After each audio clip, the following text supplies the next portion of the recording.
Interestingly enough, the government's been doing AI for a long time. I like to call it legacy AI, right?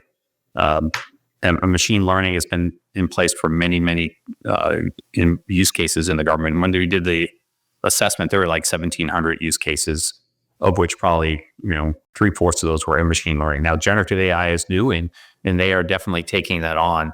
But it is, how do we get prepared for it? What do we need to do?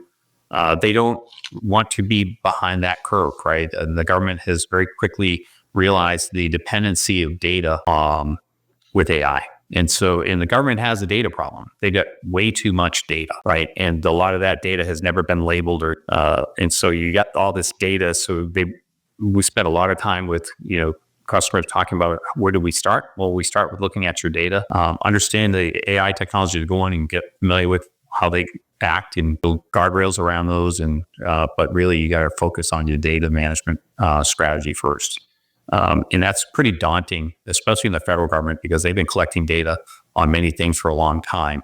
But it trickles all the way down to universities and state and local as well. So that's what we talk about. We talk about AI, how they can use AI in various use cases. And very quickly, we get to, let's talk about data management, and let's talk about protecting your assets that you have while building out these new AI models.